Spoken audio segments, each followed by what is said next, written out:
Hello, a very good day to you. It's 12 noon, or should be thereabouts. Getting it right is on the air again. Tell your friends, your neighbors, your family to listen because this is an interactive program, including using my cell phone number. Now, you see the theme is the PPP is in campaign mode, and that is taken directly from the headlines of the Mirror newspaper. The Mirror newspaper, of course, is closely associated with the views of the People's Progressive Party. And right now, that is why you should try to get the edition, the weekend edition, the weekend Mirror in the next few weeks, every weekend. 500 new jobs. That's the manifesto of the PPP. 500 new jobs. The manifesto of the PPP is being now crafted quite confidentially and with a nice team of people who are going around the country picking up ideas and views of the public. And that's why every weekend now in the Mirror newspaper, we'll have some discussion on that. For example, as you've seen here, 500 jobs, right? And other articles, other items, like so that we can even see the details, priorities of the party's manifesto. For example, this page says PPPC details priorities to be included in manifesto ahead of general elections. So the Mirror newspaper is going to become a good collector's item. It's going to be telling us years from now, give us a record how well the PPP plan to win this upcoming elections. Because elections are coming. Elections will have to come. You see there was resistance and still continues to be resistance by the PNC, APNU, AFC, Granger, Nagamutu, Ramjatan regime or government.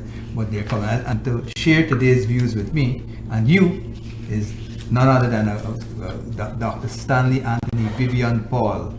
Dr. Paul he's trained in management. He has a doctorate in management sciences, a PhD that is to say, and he also runs many other things. You're going to be hearing about him regularly now because he will visit us on this program from time to time. So with Dr. Stanley Anthony, I'll call him Dr. Paul if you allow me, right? Yeah. Dr. Paul sounds kind of more simple. He has a PhD, right, and before that, of course, an MBA and an EMBA in management sciences.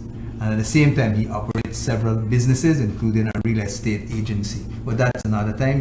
When you call in after the program, you might have some personal questions on that regard. I want to thank you, Doc, for coming with us. I know it's not the first time you're on cabinet. Yeah.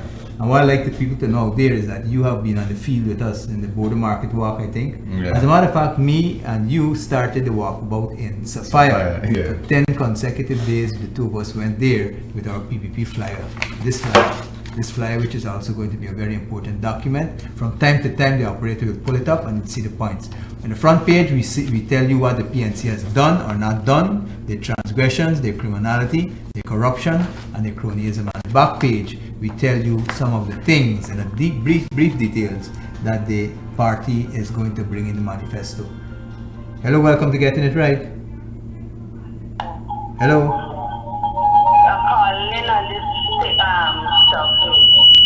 23 years of lawlessness in Guyana. It can't stop. All right. Well, you would make your point better if you lower the television volume, right?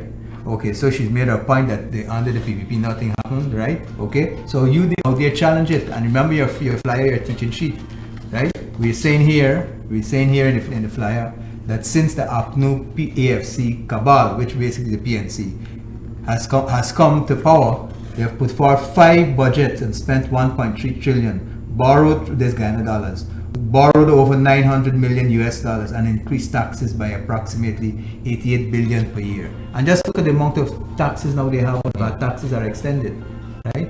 Look at the big salaries. Suddenly they used to call the PPP ministers fat cats, right? But they didn't lower the salaries when they took over. They increased them by 100%. Hello, welcome to Getting It Right.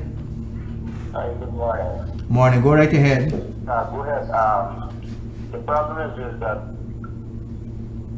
those people who are calling in, like they don't have eyes to see, like they don't care about that. They just want to live in this kind of misery that they are living in. Okay, well, it's our job to try to convince them. It's a democratic society, and we hope the ballot box will prove many things. Why is that? When we have the elections, make sure we are observe it because this is only rigging and again. Okay, we're going to fight for that, sir, but we're doing something else. We are also training, intensive trainings going on every weekend for the past several months for our polling day staff. And it's going to intensify. Right now at Freedom House, there's training in Georgetown, in New Amsterdam, wherever we have Freedom Houses, and of course on the People's Bottom Houses.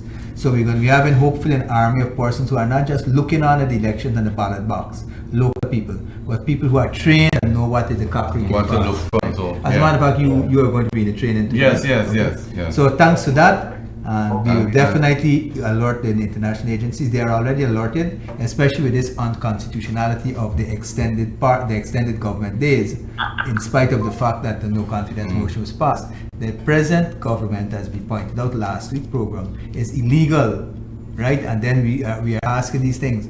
What will happen when a new government takes over, becomes legal? Would we be addressing those criminalities, the spending of money, the doing of this by a government that is patently illegal? As a matter of fact, the High Court declared the former Judge Patterson, to be illegal and unlawful as being seated in the GCOM as chairman, right?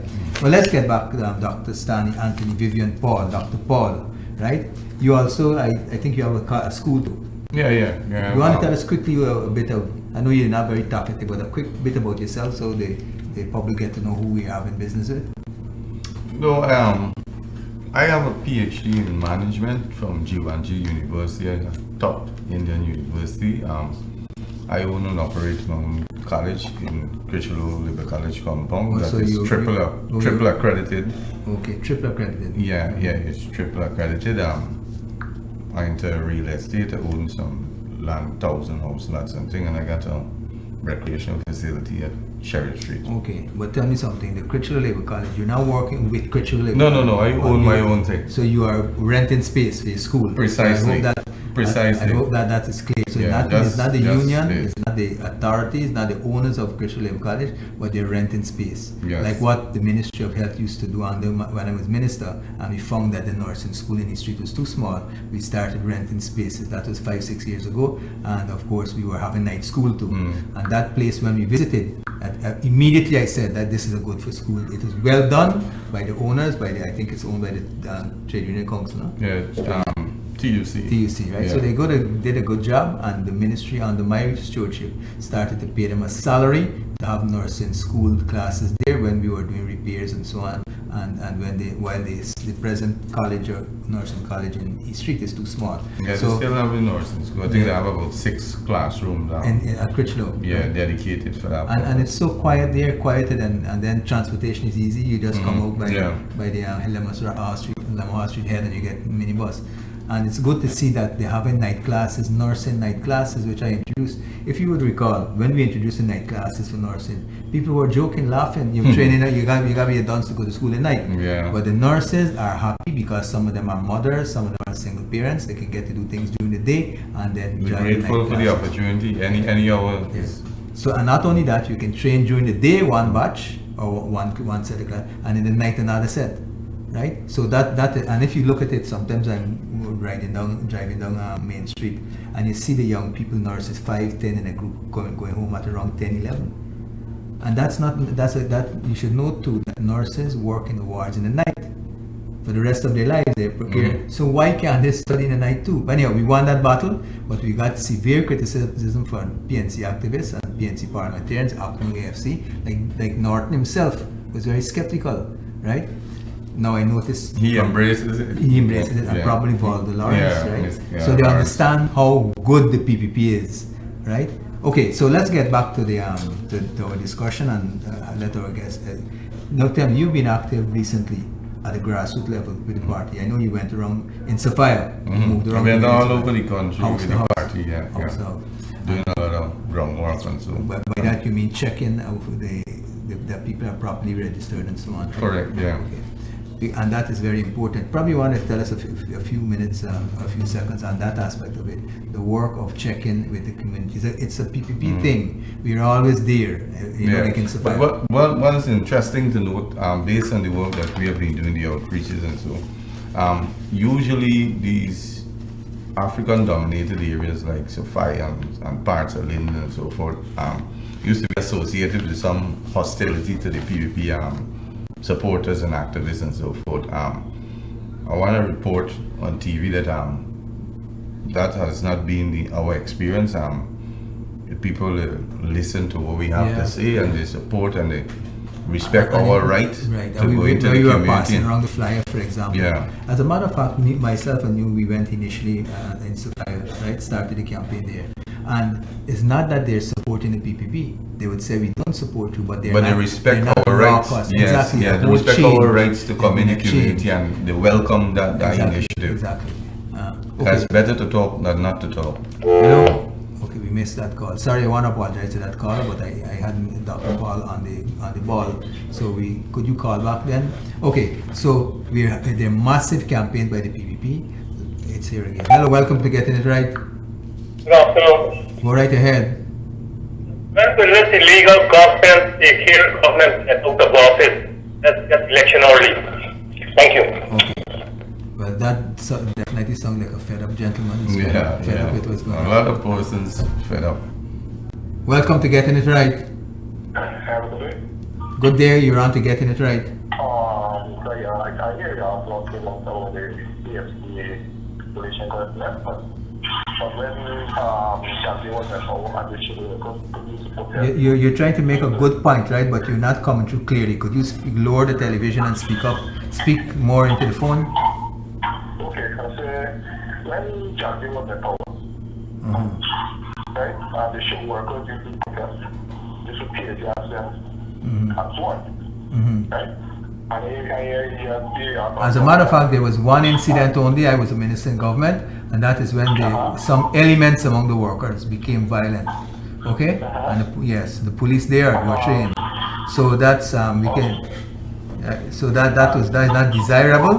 But the union now, GAU, if you read recently their releases, are saying by one C. Paul Norine, who's the general secretary of the union. There's a good article he has, a good letter criticizing Lincoln Lewis for distorting the facts. Yes, you will get problems in the sugar belt, and the police would have reacted. That was one single incident, and I suspect, we even suspect that it was not genuine sugar workers. They were miscreants. Okay. You get that point? Like the scooter, they were not like the scooter gangs on Regent Street. You know, the scooter gang started from the Square Revolution, drive down under the PNC and cause a lot of mayhem. So those workers, some of them are even repentant now, right? So you may remember, remember there was a 2-day altercation, right? And we think from observing and going, I was there too, that it could have been elements, not genuine sugar workers, but people who might have other grouses, coverage. And to discredit the whole thing too. Hello, welcome to Getting It Right. Hello. Hello, welcome to Getting It Right.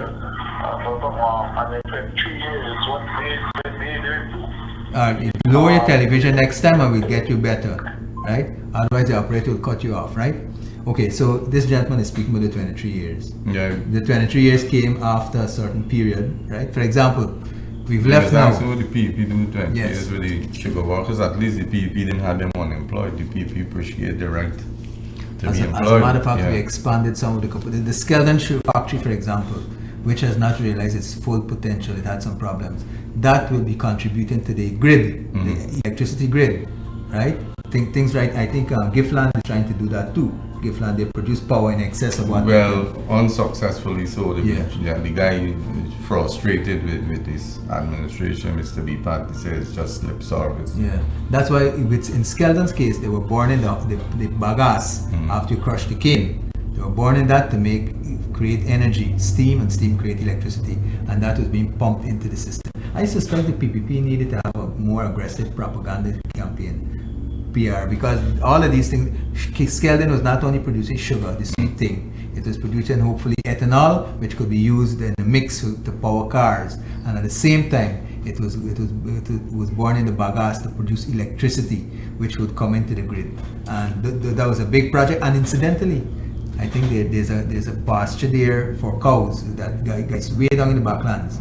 It is being used by 2 private cooperatives of cattle owners and cattle rearers, and Gaisuko used to help them maintain that, like the canals to drain the water, and more so by creating mounds where the cows can climb onto when it's raining and when it's sun. So there are many things, and I think that we fail to bring this out. It's not only sugar, it's not only packaged sugar. It was a whole It spin-off was ethanol, industry, it was electricity. Imagine a sugar, Guyanese could not think of, or even now, that electricity could be produced by a sugar estate. Right? Okay, and then the social impact, corporate social responsibility. Gaisuko at Skeldon was helping I think it's Sukram Pastures they call it. That's the name. You must check it. Sukram Pastures in the area down back and near to Gaisuko land. They had to keep the fence in order to stop the cows straying out, and at the same time they help with the drainage, and they build mounds for rainy season for the cows and the bulls, of course, to climb onto. So Skeldon, we should really take Skeldon as a research point. But if you surf it, you'll see it. And what is there online is not what the PPP is saying. It's what donor agencies are saying or what other investigators are saying. Okay, let's get a call. Hello, welcome to Getting It Right. Hello. Yeah, and what the coalition government do in 2 years, and they do in 20 years, the coalition government do in 4 years. Okay, close down. How many estates? Well, then call election, though. But then if that is so, well, then call election, then why they afraid to call election if that is so? Yeah, see? Yep. She come up to call it. She come up to give the me the... No. The process, no, sir. Is the no, sir. All GCOM has to do is to give the president a time frame in which to GCOM didn't do that. No, because GCOM is an arm of the PNC, sir. Because GCOM is an arm of the PNC in conspiracy to delay the election, but that's not going to help the coalition. Both already done gone or false. Okay, so the gentleman is saying that you're challenging them that since he said the PNC is so successful and so long, why they don't call, which are due coming out of the court case, court case number 1 by the Chief Justice saying it should happen, and from even before that, from the positive win with the confidence motion on the 21st of December last year. Yeah. Right? So that's where we're heading. Dr. Ramsarran, I think we should say something about the merger, add something to the information is out there by the party on the margin of the data. Why we have problems, why we the PPP have an issue with the margin of the data, because why the PPP have issues with the margin of the data, usually the process is that all the political parties, especially the major political party, which is the People Progressive Party, would have to be involved in the process to scrutinize the process. The House process. Yes, the PPP was never given that opportunity. And more importantly, the way the activity, all the activities were conducted, it was conducted in a selective way. What the PNC has done through the parties, the different political groups they have, these different political groups, they have gotten names from these different political groups, these PNC party groups of prospective PNC supporters, and they have been visiting those persons, and anybody that they believe is a PPP supporter or sympathetic to PPP, they skip those persons. So 2 points you brought quickly. First of all, the process itself is flawed. There was not, it was a big hurry up. It was being even secretly started, I think, or semi-secretly. The PPP, which is one of the stakeholders, correct, did not have scrutineers, which is the standard practice and the legality. Yes, to authenticate the transaction, legitimacy of the transaction. So you can't come now and then merge it, merge a contaminated data with a questionable list. You don't know, right? Okay, so the merger can cause problems, and that is what it's geared for. Not that the judge is creating that, but our hands, I suppose, are tied. There's this big set of data which is very much unscrutinized, unchecked, and so on. And now you're going to try to put that in when you do have a bigger set of voters list, right? First of all, people will say it's bloated with the mistakes of the recent campaign, and it will take months. Yeah, because Dr. Jaguar said it will take months and months for cross-reference and so forth. So we were suggesting that you have a claims and objective period months ago. So that, and now the judge, the learned judge, but the cross-referencing, but push back the claims and objection. Exactly, the cross-referencing of the new information just gathered with the existing information, much of which was recognized as being correct. Remember, a lot of duplication. Nobody objected to this list during the last election a few years ago in the local government. It was 2015 local government election. No. Nobody objected. No. Suddenly it's bloated. And there are ways to do it by a claims and objection period.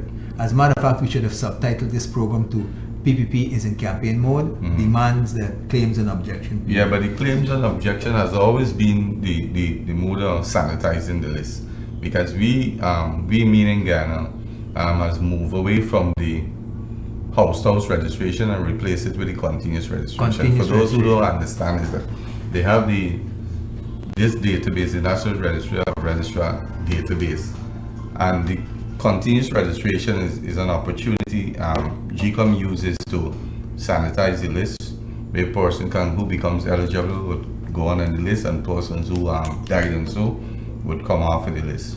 So the whole thing about the house registration is really obsolete. They don't use that anymore, because to use the house registration is to disregard the existing database.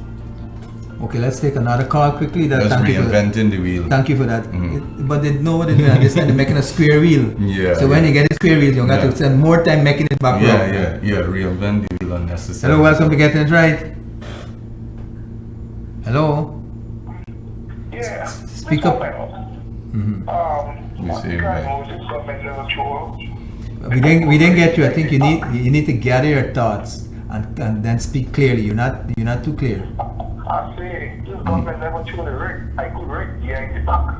I can remember the big chair never showed the rig here in her back. I hear nobody say nothing. No. The thing she threw over her head was because she didn't win, and they were contesting the ceremony to consecrate her, if it as it were, to make her the president. Right?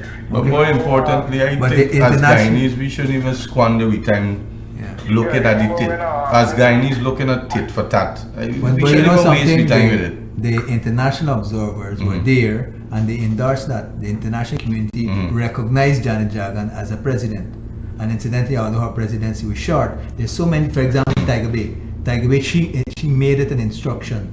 Get those people house lots. Get those. The people who you see there now are people who do come back in, right? And when we got the house lots, they had it with water and electricity. Not power, electricity, but not telephone, because we don't control telephone. Go ahead. But the very fact that he has raised it suggests clearly that he sees something wrong with it.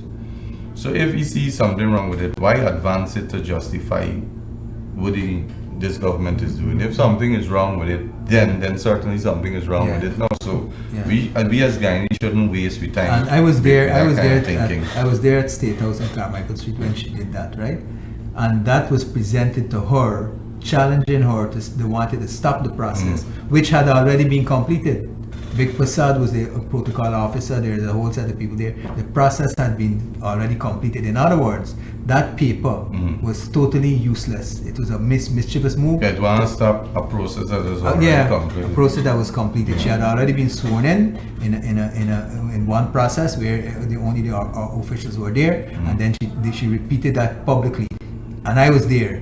She threw it over her shoulder after being made president again, right? So you just missed it. The mischief, the bailiffs. I remember two of them dressed in black and white. I was downstairs. People and other persons were around the place, PPP supporters. And when they presented it, and I think Vic Prasad was there too. He was there definitely. The big burly, always pleasant gentleman, always smiling. He worked at the office of the president, even under the previous government. Protocol. I think he's still there. Protocol officer. Well, he's very old now. He's still there. He's still there. Okay. Well, that's he received it, or guided them, not received it, because he recognized that there were two officials, two bailiffs, I think we call them, right? And it was already kaput, already finished. Janet was already president. Circumstances had overtaken the need to. So what they needed to do is do like we've done, like with Esther Pereira, they did this. Go to the courts, challenge it. But they didn't go to the courts, right? Okay, so we've had quite a few calls, and I have with me Dr. Stanley Paul, who is he has a school, and I think he's now renting space at the Critical Labor College for that college, right? That's correct. Right? It's a business school, like teaching business sciences. Yeah. Teaching business subjects and degree programs and so on. Okay, and of course, as we say, the PPP is in campaign mode. This is a beautiful newspaper, this edition, Mirror newspaper, and you should try to get it. For example, inside there's another article you were showing me, Doc. Merging data will complicate the process. Right? That's a powerful addition to the front page, right? And Dr. Paul would know too, because we've been doing, he's not just a doctor. You know, usually when you get a doctorate, you become soft. No, in an no, office, no. right? No, But I know no. Dr. Paul and myself, for example, we've walked around 10 successive days in Sofia, house to house. And you made an observation just now that I've already made along with him. The people were not hostile. It doesn't mean that they were PPP, but they were more civilized, and they were not as susceptible to the incitement to cause problems, right? So that was a good thing, and I think we will do good in Sofia this time. I think so. I think based on the work that we have been doing in Sofia, there's a lot of voter apathy in Sofia. So we would do definitely. And I think one of our councillors is Dion. He's from Sofia. Dion is a councillor, right? Yes, Dion Young. Yeah, he's been doing a lot of work there too. Dion is one of our finds from Sofia. He lives there. He's known as Uncle Muslim. So you draw your deductions from that. And he has been going with us house to house. Not he alone, of course. There are many other persons. We have been inheriting a lot of support from Sofia by default too, because by default and neglect of the coalition, a lot of persons have been coming forward and so we are saying they're expressing not seen. The coalition is not seen in Sofia. No. So we will be visiting again, and I hope you can join us. Yeah, and another thing that has been going unnoted is the effects that the no confidence motion has on the coalition. And a lot of the Guyanese people or the People Progressive Party are debt of gratitude in that. Had it not been for the no confidence motion, all these things that we now seeing, this newfound love and compassion for the citizen, we weren't going to see it at all. So I think there's something, an observation that has been going on unnoticed for quite some time, and I think people should take note of it, that all this newfound love is as a result, direct result of the confidence motion. So they're now trying to prepare the pitch in preparation to go to the polls, which explains why they have been delaying because they want to. But what you have to recognize too, it came out of the PPP visiting hundreds of communities and getting the message. We, the citizens, are fed up. More VAT and more items when they criticize. And besides this, surreptitiously, these PNC fat cats increased the salaries that the PPP ministers used to get. Remember that? So the fat cats, like around the place, brooms and so on, very boisterous, very noisy in Parliament. They secretly, only because of one newspaper and a media house discovered it, they increased their salaries. The PPP ministers used to get a certain salary. They increased that salary for their ministers by 100%. So it shows from day one. It shows that it was really about a hustle for the coalition and the coalition, the ministers, and so it was a hustle for them because why then do the first act you do is to increase your own salary? Yes. Hello, welcome to Getting It Right. Hello. Okay, we missed that call. We're coming on. The red light is blinking now. Doc, I'm sorry that we brought you on a shorter program rather than longer. I think you're going to be on my afternoon program this evening. You'll be available. Yeah. So we have on another channel, 65 MTV, starting from 4 to 5. Doc will be there with me again. And of course, he's a doctor not of medicine, but he's a doctor of management sciences. Yeah, management. And he runs his own school, which is renting space out of the Crichton Labour College, right? Okay. Hello, welcome to Getting It Right. Hello. We seem to be missing that one. Okay. Well, we had to go, good friends. We had some nice calls. Many of them were adversarial, contrary to what the PPP stands for, and they were attacking, saying, what did the PPP do for 23 years? Well, unfortunately, we could not make that blind man see, right? Okay, thanks, Doc, and hope I invited everybody on your behalf to be at 6 to 5 on the television station, on the airs, getting our broadcast. Me and Doc will be there, and he will be having much more time, I think an hour or two, to really bring some information to you. I want to thank you for taking time off of your busy teaching schedule, and I think you also have you run a business too. Oh, yeah. So he's quite a busy man, and I'm happy that you did come forward. For almost a year now, I've been interrelated with Doc. Okay, thank you. Sorry we can't stay anymore. The operator is waving frantically. That is another paid program. Goodbye. See you next week Saturday at noon. Bye bye.